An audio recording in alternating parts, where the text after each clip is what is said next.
and this is the fear and the attempt at lockdown again, emerging in what might have been a useful discussion. We don't need to identify and contain the killers our society keeps producing. We don't even need to figure out why our society keeps producing murderers. We know what produces individuals so bent out of shape that they pick up a weapon and repay the abuse which created them. But we don't apparently have the courage to address the conditions which created the Peter Lanzas of the world. And a hint for the gender ideologues listening to this in the podcast. A young man of any ethnicity is not naturally disposed to kill either women or his parents or his classmates or children. That must be done to him to create such a wounded and disturbed individual. Are we prepared yet to look at what went into creating this damage, or do we continue to delude ourselves, pay attention only to the produced carnage, and then say, in the light of our media, tut, tut?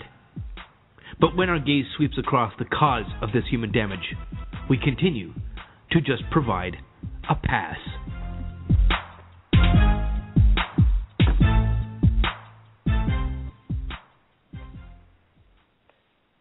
And that really is the question that hopefully at some point we can have be discussed in the mainstream, is not how to contain a potential serial killer, how to not to spot the warning signs, but to recognize what goes into creating such an individual.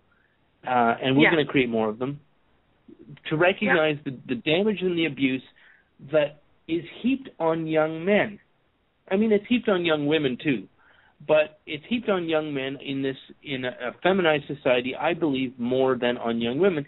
And they are expected, these young men, to just take it, to simply take whatever is laid on them, to keep functioning, to the point of providing labor, money, absorbing other people's violence, dispensing violence on behalf of corporations or bankers or sometimes women, and never to mentally malfunction, never to go off the rails, never to crack and go, I suffered this abuse as a child and everybody around me stood watching, doing nothing. My mother abused me. My teachers abused me. Nobody helped me. Oh, and now I'm 20 years old. I can pick up a rifle.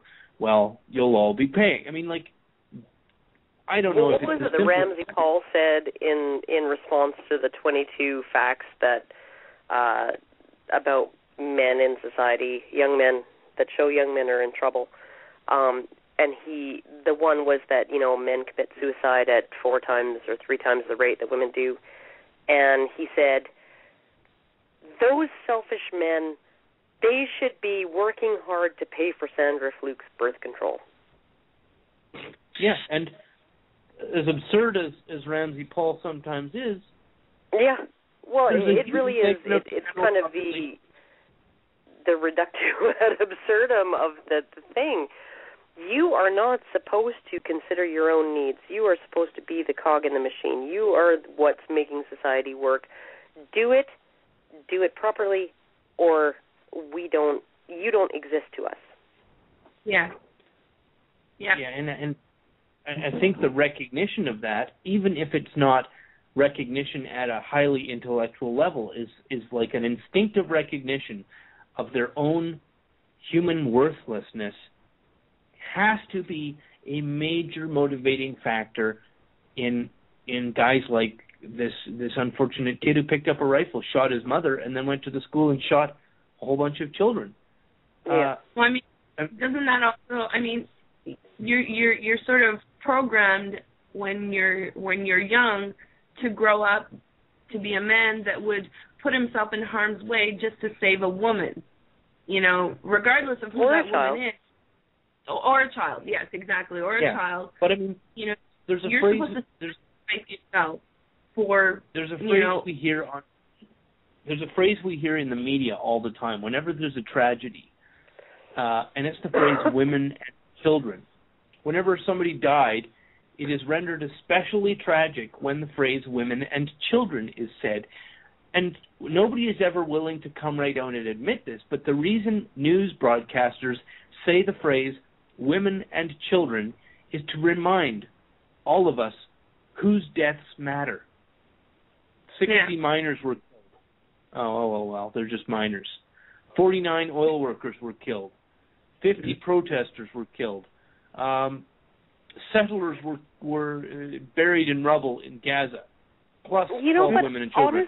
Honestly, I think that what's really horrible to contemplate is I think that men would not have a problem with women and children, the phrase women and children, 17 of whom were women and children. They would not have a problem with that if maleness and masculinity was respected. If we all had an idea of maleness and masculinity that included, that actually acknowledged that men were expected to be self-sacrificing, that acknowledged openly and publicly that, we expect men to do this. It's a huge thing, and we expect them to do this, and we give them extra kudos for doing that, right? I think that men would not have a problem with women and children, 17 of whom were women and children, if we still had that kind of respect for the male role, but we don't. We don't. Men are rapists. When men are digging kids out of, buried schoolhouses in a mudslide in freaking wherever, the media is reminding us that this is a prime opportunity for pedophiles to take advantage of children. Yeah, and the men doing that rescue in such a case are not men. They're rescue workers. No, they're not. They are not men. They are rescue workers. They are helicopter pilots. They are, They are their jobs. Yeah. They are cogs. They are literally, their social role is not human. They are cogs in a machine. And you say men would. I know you say men would find this acceptable if such was the case that men still had some kind of respect for being men. And I think you're mistaken in your phrasing there, is men, in fact, did find it respectable through much of human history. Yeah. I don't know if we're ever going to put that genie back in the bottle, though. I don't know that we will. You cannot. But the worst thing feminism did was basically demand men sacrifice and then kick them in the crotch for it. Well, it's like James just mentioned here on Skype. He says that the women and children refugees fleeing the war zone, never mind those bastard men who died covering their asses so that they could get out of the war zone. Yeah, well, there's a reason why 80 to 85% of the displaced people in refugee camps are women and girls. There's a reason why that is. Can anybody here guess? The men are dead. Why that might be? Well, the men are dead, or they're dead, or they were forcibly conscripted at age 10. Yeah. Yeah, exactly. Exactly. It's absolutely absurd, and we're supposed to feel sorry for those women and girls because they managed to find a sanctuary where there was help and food, and water, and medical care. Right, and we feel sorry for them because, oh my goodness, they're in a bad position, right? But we're supposed to feel sorry for them in particular. Of course we are. They are women. They are the only human beings. Well, they're not the only human beings that matter. They're the only human beings, period. Mm. I've heard the argument put forth a couple of times, actually. It's like, oh, well, you're privileged because you're a woman who lives, in a country where you have all these benefits and blah, blah, blah. But what about the poor women in third world countries? Yeah, well, the women in third world countries still have it better than the men in those third world countries. Yeah. We just don't hear about it. We really don't. I mean, I remember an Adam Jones article, it was a Tom Goldich article, where he said basically societies that are brutal to women are brutal to men. In societies where the rape of women is arbitrary and common, the killing of men is arbitrary and common. Mm. And he detailed an article that was describing it was called A Policy of Rape, right? The article in a mainstream newspaper. And one of the last things in the article, in the last 2 paragraphs, they asked the women, why do you send the women from the refugee camp to gather firewood if they're getting raped? And the women answered, when we send the men, they're killed. The women are only raped.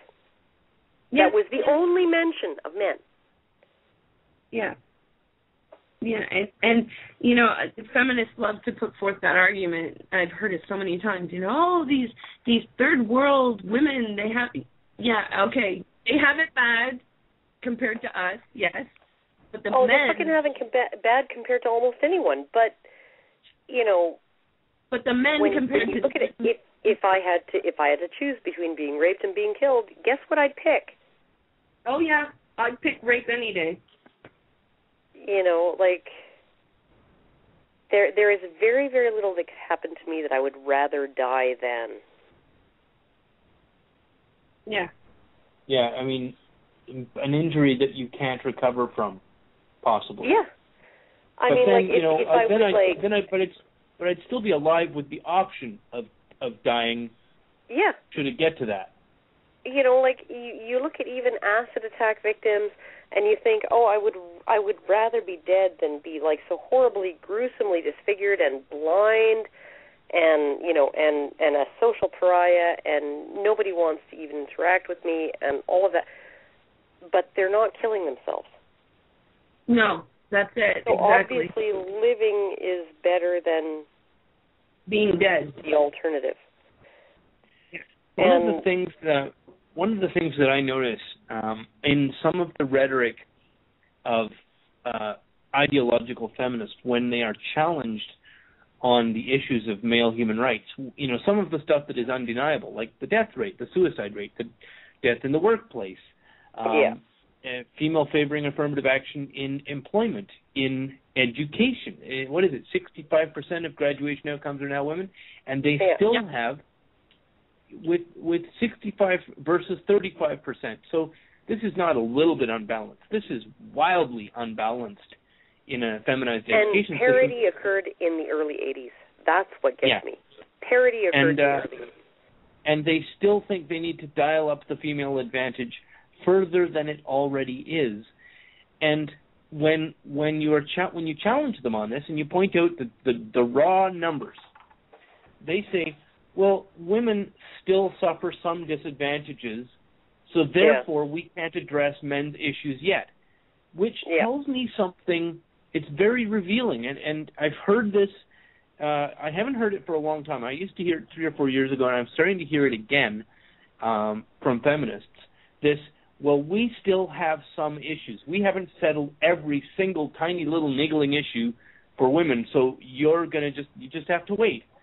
Yeah. Is an embedded idea that men's issues don't even get on the table until everything is 100% perfect for women. But you know what gets me too, though, is there will be no 100% perfect for women. Obviously.